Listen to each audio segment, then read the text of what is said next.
راویوں کا بیان ہے کہ حضرت آدم علیہ السلام اور اماں حوا علیہ السلام بہشت میں آزادی کے ساتھ آسائش و آرام کے ساتھ مقیم تھے۔ ابلیس بہشت اور عالم بالا سے راندہ درگاہ ہو چکا تھا، اس لیے اس کے دل میں حضرت آدم علیہ السلام کی دشمنی جاگزیں ہو گئی اور آتش انتقام اس کے دل میں بھڑک اٹھی، اور اس نے یہ خیال کیا کہ اپنے تمام وسائل کو بروئے کار لا کر ایسی صورت اختیار کی جائے کہ حضرت آدم اور اماں حوا علیہ السلام میں تفرقہ پڑ جائے۔ ابلیس کو جب یہ معلوم ہوا کہ حضرت آدم اور اماں حوا علیہ السلام کو جنت کے تمام فواکہات کھانے کی اجازت مل گئی ہے، البتہ شجر ممنوعہ درخت گندم کو ممنوع قرار دیا گیا ہے، یہ بات معلوم کر کے اس کی مسرت کی کوئی انتہا نہ رہی اور فرش زمین سے عالم بالا کی طرف روانہ ہوا۔ یہاں یہ اعتراض وارد ہوتا ہے کہ جب ابلیس کا عالم بالا میں داخلہ ممنوع تھا اور اس کی طاقت سلب کر لی گئی تھی، تو یہ پھر کس طرح ممکن ہو سکا کہ وہ آسمانوں کی جانب مصروف پرواز ہو؟ اس حصے میں یہ جواب دیا جاتا ہے کہ اسے 3 اسم اعظمیات تھے جن کا ورد کرنے کی وجہ سے اس کو یہ طاقت حاصل ہو گئی کہ وہ آسمان اول سے فلک حتم تک پہنچ گیا اور بہشت کے دروازوں پر بنے ہوئے یعقوب سورہ کے 2 چبوتروں میں سے ایک پر بیٹھ گیا اور 300 سال تک یہ انتظار کرتا رہا کہ کوئی جنت سے باہر آئے تو اس سے مطلب کی بات کی جائے، لیکن 300 سال تک کوئی نہ آیا۔ 300 سال گزرے تھے کہ مور جنت سے باہر آیا۔ اس کو دیکھتے ہی ابلیس کی مسرتوں کی انتہا نہ رہی، اس سے کہنے لگا کہ اے خوشنما پرندے، تم کون ہو؟ مور نے جواب دیا، میں مور ہوں۔ مور نے مخاطب سے کہا کہ آپ بھی تو اپنا تعارف کرائیں کہ آپ کون ہیں۔ ابلیس نے کہا کہ میں بھی ایک فرشتہ ہوں اور ایک لمحہ بھی اللہ کی بات سے غافل نہیں رہتا ہوں۔ میری خواہش ہے کہ میں بہشت میں آؤں، وہاں کے لطائف و عواطف کا اپنے دوستوں کے ساتھ مشاہدہ کروں تاکہ اطاعت و عبادت میں زیادتی کا سبب ہو سکے اور خوف و ورجہ میں ترقی کا سبب بن سکے، جس کی وجہ سے مجھے دوسروں پر سبقت حاصل ہو جائے۔ کیا یہ ممکن ہے کہ ممدو معامن ہو سکو؟ اس کے سلے میں تم کو 3 باتیں ایسی بتاؤں گا جس کی وجہ سے تم کو ابدی زندگی حاصل ہو جائے گی، نہ بڑھاپا آئے گا اور نہ بیماری، اور ہمیشہ کے لیے بہشت میں رہو گے کہ گویا یہ صفات بہشت میں رہنے والوں کو حاصل تھے۔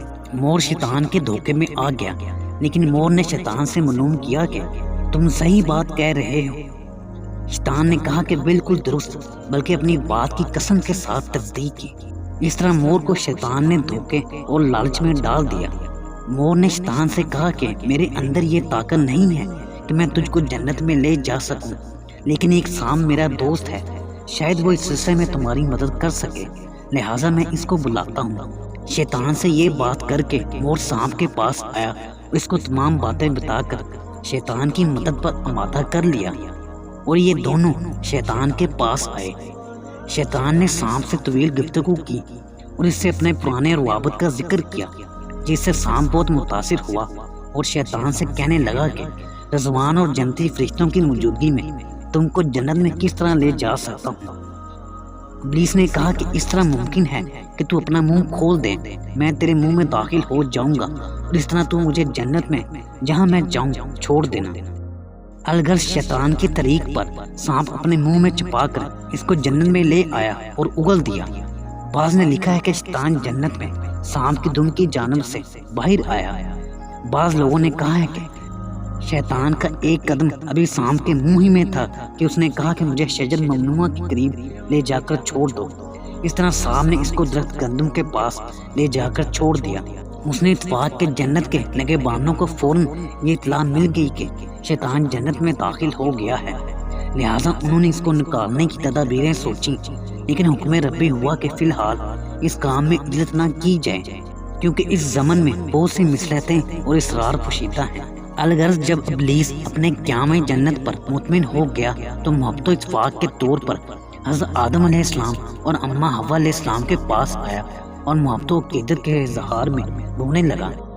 ان دونوں نے اس لائن کو نہ پہچانا کیونکہ پہلے کے مقابلے میں اس کی صورت مسخ ہو چکی تھی، اور ان دونوں نے اس مکار سے رونے کا سبب دریافت کیا تو کہنے لگا، اے مسجود ملائک اور اے وہ ذات اقدس جن کے قدموں کی خاک آسمان کے بسنے والوں کی آنکھوں کے لیے چشمہ بصیرت ہے، آپ کی ذات گرامی نہایت قدر و منزلت والی ہے، لیکن آپ کے سلسلے میں مجھے ایک فکر لاحق ہے کہ اس مقام پر آپ کو ابدی قیام اور یہاں نعمتوں سے ابدی فیض حاصل کرنے کے مواقع کا حصول میرے لیے فکر کا سبب ہے، اور اس وقت تو تم دونوں یہاں مقیم ہو اور یہاں کی تمام نعمتوں پر تمہارا تصرف ہے، لیکن کل اگر تمہیں یہاں سے علیحدہ کر دیا گیا تو تمہاری کیفیت کیا ہوگی؟ جنت کی نعمتیں چھین لی جائیں گی اور دنیا کی مصیبتوں میں مبتلا ہو جاؤ گے۔ یہ باتیں کر کے یہ لائن وہاں سے چلتا بنا اور جناب آدم علیہ السلام کو فکر میں گوتا زن چھوڑ آیا۔ جناب آدم علیہ السلام سوچنے لگے کہ کوئی ایسا طریقہ ہو جائے جس کی وجہ سے جنت میں استحکام حاصل ہو جائے اور اس کی نعمتوں سے استفادہ ممکن رہے۔ اس طرح شیطان کو مقصد برآوری کا موقع مل گیا۔ وہ واپس آیا اور حضرت آدم علیہ السلام سے عرض کیا کہ اگر میری بات پر اعتماد کر کے میرے کہے پر عمل کریں تو میں آپ کو ایسی بات بتاؤں جس کی وجہ سے آپ کو یہاں ابدی حیثیت حاصل ہو جائے۔ میں آپ کو ایسے درخت کے بارے میں بتاؤں گا جس میں سے تھوڑا سا چکھنے کے بعد آپ ہمیشہ جنت میں رہیں گے اور موت آپ کے قریب بھی نہ آئے گی۔ یہ بات سن کر حضرت آدم علیہ السلام کے قلب میں رجحان پیدا ہوا۔ ادھر ابلیس مور کے ساتھ مصروف گفتگو ہو گیا اور اس سے کہنے لگا کہ مجھے شجرہ خلد کی طرف رہنمائی کر۔ مور اس کو درخت گندم کے پاس لے گیا۔ ابلیس اس کی جڑ کے پاس بیٹھ گیا اور وہاں بیٹھ کر دل اویز نغمے الاپنے شروع کر دیے، اور اس درمیان یہ بھی کہتا رہا رب العالمین نے تمہیں اس شجرہ خلد سے نہیں باز سکا ہے، مگر تم فرشتوں میں سے ہو۔ ابدی زندگی حاصل کرنے والے جناب ہوا اس کے قریب ہی تھی۔ جب انہوں نے شیطان سے اس کے دل اویز نغمات سنے تو ان کا دل بھی اس امر کی طرف راغب ہوا اور وہ شیطان کے قریب آ گئی۔ انہیں دیکھ کر شیطان نے کہا میں تو تمہاری بہتری چاہنے والا ہوں، اور اپنی بات کو سچ ثابت کرنے کے لیے قسمیں کھانے لگا۔ اس موقع پر اس نے 70 بار قسم کھائی اور اپنی قسموں سے انہیں دھوکے میں ڈال دیا۔ سب سے پہلے اس کے وسوسے اور دھوکے میں حضرت حوا علیہ السلام آئیں۔ ابلیس نے ان سے کہا کہ جو کوئی اس درخت سے زیادہ کسب فیض کرے گا اس کو فائدہ زیادہ ہوگا اور وہ دوسرے پر غالب و فائق ہوگا۔ جناب حوا اس کی بات میں آ گئی اور انہوں نے اس درخت سے 7 خوشے توڑے، ایک خود کھایا، دوسرے کو محفوظ رکھا اور 5 حضرت آدم علیہ السلام کے لیے لے گئی۔ آدم علیہ السلام نے ان کو کھانے سے انکار کیا۔ حوا علیہ السلام نے انہیں رغبت دلائی اور کہا کہ میں بھی اس سے کھا چکی ہوں، نہایت ذائقہ دار ہے۔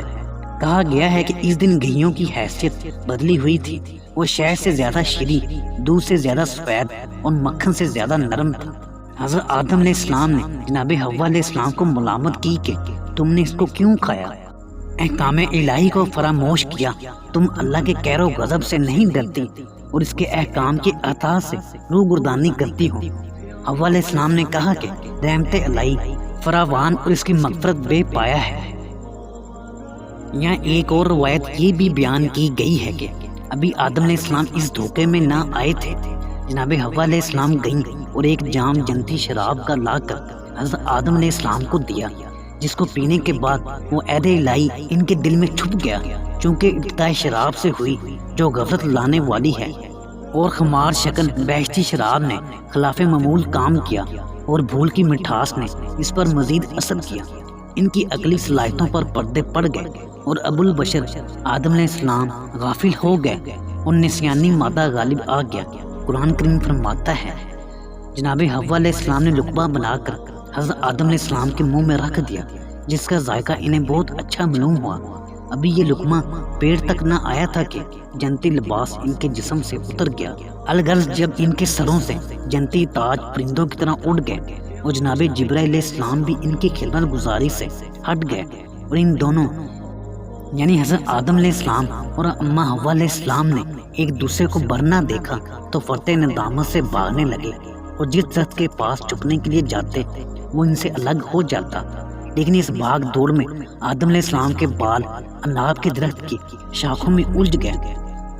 اسی وقت خطاب الہی ہوا، اے آدم مجھ سے بھاگ رہے ہو؟ آدم علیہ السلام نے عرض کیا، الہی میں تجھ سے بھاگتا نہیں ہوں بلکہ شرم و ندامت کی وجہ سے چھپنا چاہتا ہوں۔ آدم علیہ السلام نے درخت اناب سے کہا کہ مجھے چھوڑ دے۔ اس نے جواب دیا کہ مجھے اسی بات کا حکم دیا گیا ہے، اگر خلاف ورزی کروں گا تو میری کیفیت بھی تمہاری طرح ہوگی۔ اس وقت آدم علیہ السلام کی زبان سے الاما یا رب کے الفاظ نکلے۔ خطاب الہی ہوا کہ آدم کہاں ہوں؟ انہوں نے عرض کیا الہی یہاں درخت انار کے نیچے برہنگی کی حالت میں اسیر ہوں، اس درخت کی شاخوں نے مجھے روک رکھا ہے اور میری حالت پر ترس نہیں آتا۔ اس وقت خطاب الہی ہوا کہ اے آدم تمہاری یہ پریشانی تمہارے اعمال کا نتیجہ ہے۔ اس کے بعد جناب جبرائیل علیہ السلام آئے تاکہ حضرت آدم علیہ السلام اور اماں حوا علیہ السلام کو بیشے سے باہر چھوڑ دے۔ اس وقت آواز آئی اے جبرائیل آدم کا خیال رکھنا اور ان کے ساتھ اس دشمن کو بھی نکال دینا جو ان کی پریشانی کا سبب بنا ہے۔ اس درمیان آدم علیہ السلام جنت کے درختوں سے ستر پوشی کے لیے پتے طلب فرماتے رہے، لیکن تمام درختوں نے انکار کر دیا سوائے درخت انجیر کے۔ جب آدم علیہ السلام نے اس سے پتے طلب فرمائے تو اس نے انکار نہ کیا اور پتے دے دیے۔ کچھ لوگوں کے مطابق صرف 4 پتے تھے۔ درخت انجیر سے رب العالمین نے فرمایا کہ تمام درختوں نے آدم آسی کو پتے دینے سے انکار کر دیا، تو نے کیوں پتے دے دیے؟ انجیر کے درخت نے جواب دیا الہی باوجود یہ کہ اس سے اسیاں کا صدور ہوا ہے، لیکن میں تو انہیں اسی نظر سے دیکھتا ہوں جس سے پہلے دیکھتا تھا کہ ان پر انعام و کرام کی بارشیں ہوتی تھیں، اور مجھے اندازہ ہے کہ ان کی یہ کیفیت زیادہ عرصہ باقی نہ رہے گی۔ جواب ملا کہ اس ایک پسندیدہ بات کی وجہ سے تو مقبول ہو گیا۔ ان تمام درختوں نے طائر حال کے متحد آدم علیہ السلام کو پتے دینے سے انکار کر دیا۔ اس کے بعد حقیقت کی طرف رجوع ہوئے۔ اب تیری اس حسن نیت کی وجہ سے تجھ کو تمام میووں پر انفرادیت اور اولیت عطا کی جائے گی، لیکن تجھے بغیر اجازت عمل کرنے کی سزا اس لیے دی جائے گی تاکہ دوسروں کو عبرت حاصل ہو، لہذا اہل باطن تجھے کھانے سے پہلے مسل کر صاف کر لیا کریں گے، اس کے بعد کھائیں گے۔ ایک روایت کے مطابق وہ درخت جس نے آدم علیہ السلام کو پتے دیے وہ عود کا درخت تھا، لیکن اس کے سلسلے میں بھی ایک بات یہ کہی گئی ہے کہ عود سے خطاب باری ہوا کہ آدم علیہ السلام کی خدمت کے صلے میں تمہیں خوشبو عطا فرمائی گئی ہے جس سے عالم معطر ہوگا، لیکن ایک بات یاد رکھو کہ بغیر اجازت کام کرنے کی سزا یہ دی جاتی ہے کہ تمہیں جب تک آگ پر نہ جلایا جائے گا وہ خوشبو ظاہر نہ ہوگی۔ حضرت آدم علیہ السلام کو احکام الہی کی بجا آوری میں تساہل پر 10 آزمائشوں میں مبتلا فرمایا۔ نمبر 1 خطاب الہی ہوا کیا میں نے تم کو شجر گندم سے منع نہ کیا تھا اور یہ نہ بتا دیا تھا کہ شیطان تمہارا کھلا دشمن ہے؟ جنتی لباس اترنا اور ستر عورت کا کھلنا، بس ان دونوں کا ستر ظاہر ہو گیا۔ علماء کا متفقہ فتویٰ یہ ہے کہ ستر کا کھلنا ان دونوں کے لیے تھا، ورنہ فرشتوں کے سامنے وہ برہنہ نہ تھے، اور اس پر یہ کرینہ دلالت کرتا ہے کہ رب کریم نے لفظ لاہمار شار فرمایا ہے، جو اس سلسلے میں قوی دلیل ہے۔ نمبر 3 حضرت آدم علیہ السلام کی کھال کو سست اور سیاہ کر دیا گیا، جبکہ اس سے پہلے اجلی اور روشن تھی۔ ناخن کی مانند اس کا نمونہ ناخن کی شکل میں جس میں انسانی میں باقی رکھا گیا۔ نمبر 4 قرب خداوندی سے دور کر دیے گئے۔ نمبر 5 جناب آدم علیہ السلام اور اماں حوا علیہ السلام کے درمیان 100 سال اور دوسری روایت کے مطابق 200 سال تک فرقت رکھی گئی۔ آدم و اولاد آدم سے قیام تک۔ نمبر 6 آدم و اولاد آدم سے قیامت تک شیطان کی دشمنی ہو گئی۔ نمبر 7 جناب آدم علیہ السلام کے نام کے ساتھ آسی کا لفظ بڑھا دیا گیا۔ آدم علیہ السلام نے اپنے رب کی نافرمانی کی اور گمراہی میں پڑ گئے۔ نمبر 8 شیطان کو اولاد آدم کے معاملات مال و اولاد میں مشارکت دلائی۔ نمبر 9 دنیا کو ان کی امتحان گاہ بنایا گیا۔ اولاد آدم کو محنت، درد مشقت، بیماری، موسمی تبدیلیوں، سردی گرمی اور دوسری تکالیف میں مبتلا کر کے ابتلا و آزمائش میں ڈال دیا گیا۔ نمبر 10 کسب معاش کے سلسلے میں آزمائش اور ابتلا میں ڈالا گیا تاکہ بغیر جد و جہد کیے اور پیشانی عرق آلود ہوئے ایک لقمہ بھی نہ دلایا۔ آدم علیہ السلام سے معلومات اور ندامت کا اظہار کرانے کے بعد اب حضرت حوا علیہ السلام سے دریافت فرمایا کہ تم کہاں ہو؟ انہوں نے عرض کیا الہی ابھی برہنہ اور بے لباس ہوں۔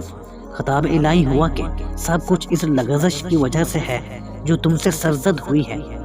اے حوا کیا سبب ہے کہ تم خود بھی گمراہ ہوئی اور آدم علیہ السلام کو بھی برگلایا، اپنے اور آدم علیہ السلام کی برہنگی کا سبب بنی؟ حوا علیہ السلام نے کہا الہی یہ بات میرے تصور میں بھی نہ تھی کہ تیرا کوئی بندہ تیری جھوٹی قسم لے گا۔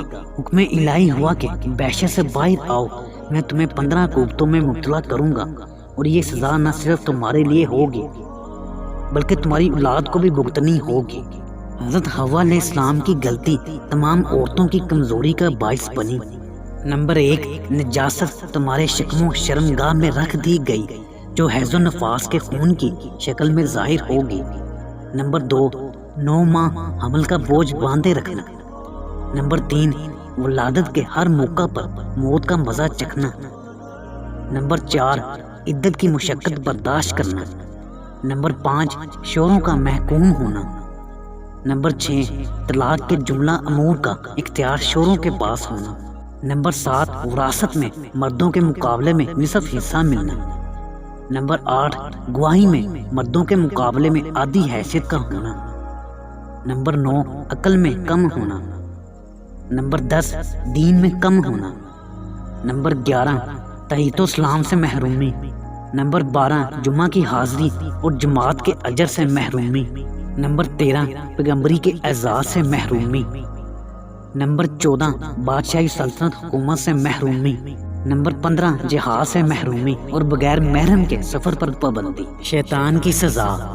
نمبر 1، جنت کی مملکت اور زمین و آسمان کے خزانوں سے محروم کر دیا گیا۔ نمبر 2، قرب الہی سے محروم کر دیا گیا۔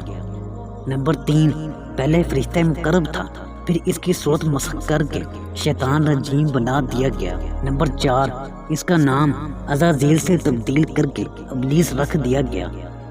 نمبر 5، تمام شیطانوں کا پیشوا اور مقتدی بنا دیا گیا۔ نمبر 6، ابدی ملعون بنا دیا گیا۔ نمبر 7، معرفت کی صفت اس سے چھین لی گئی۔ نمبر 8، اس کے لیے توبہ کا دروازہ بند کر دیا گیا۔ نمبر 9، اس کو رد کر دیا گیا اور نیکی کی صلاحیتیں اس سے واپس لے لی گئی۔ نمبر 10، اسے دوزخیوں کا خطیب بنا دیا گیا تاکہ دوزخ میں دوزخیوں کو خطاب کرے، انہیں رحمت الہی سے مایوس کرے۔ مور کی سزا۔ اس کے بعد مور کو یہ سزا دی گئی کہ جناب جبرائیل علیہ السلام نے اس کے سر کے بال پکڑ کر اس کو جنت سے نکال دیا۔ اس دن تک اس کے سر پر 600 خوبصورت رنگا رنگ بال تھے، لیکن فرشتوں نے انہیں نوچ ڈالا اور یہی 2 بال باقی چھوڑ دیے جو آج اس کے سر پر باقی ہیں۔ اس کے پیر اس سزا میں مسخ کر دیے کیونکہ اس نے شیطان کو جنت میں لانے کا ثبوت دیا تھا اور ابدی طور پر بحشت سے نکال دیا گیا۔ سانپ کا زہر۔ مور کے بعد سانپ کا نمبر آیا۔ اس دن تک شیر کی طرح اس کے بھی 4 پیر تھے، لیکن بعض حضرات نے فرمایا ہے کہ 4 پائیوں کی طرح اس کا سر زبرجدین اور اس کا جسم مختلف قسم کے عمدہ رنگوں کا امتزاج تھا، جس میں سرخ، زرد اور سبز رنگ نمایاں تھے۔ اس کا جسم صاف، شفاف اور چمکدار تھا۔ اس کے دانت سلسلہ وار اور موتی کی طرح سفید تھے اور اس کے دہانے میں سفید مشکی زبان تھی۔ اس کی کمر سفید چاندی کی طرح، اس کا پیٹ سرخ موتی کی مانند، اس کی گردن زبرجد اور اس کا سر یاقوت کی مانند تھا۔ حاصل کلام یہ کہ اس کا حسین و جمیل وجود مسخ کر دیا گیا اس سزا میں کہ وہ اپنے منہ میں شیطان کو رکھ کر جنت میں لے گیا تھا۔ اس کے دانتوں میں زہر ملا کر اسے جنت سے نکال دیا گیا۔ اللہ جل شانہ نے اپنی صفت جباری کے ساتھ اس کو مخاطب کر کے فرمایا کہ اس تمام معاملے میں تیرا کردار ہی اثر رہا ہے، لہٰذا اپنے قصور اور فطور کی وجہ سے نگوسار اور قلب زمین کو کاٹ اور خاک تیرا سے غذا حاصل کر اور اسی ذلت کے ساتھ زندگی گزار۔ ناظرین، ہماری آج کی ویڈیو یہیں تک تھی۔ امید ہے کہ آپ کو ہماری یہ ویڈیو پسند آئی ہوگی۔ ویڈیو کو لائک بھی کریں اور ہمارے چینل کو سبسکرائب بھی کر دیں اور گھنٹی کے بٹن کو پریس کر دیں تاکہ اس طرح کی مزید اچھی ویڈیو آپ تک بر وقت پہنچ سکیں۔ شکریہ، اللہ حافظ۔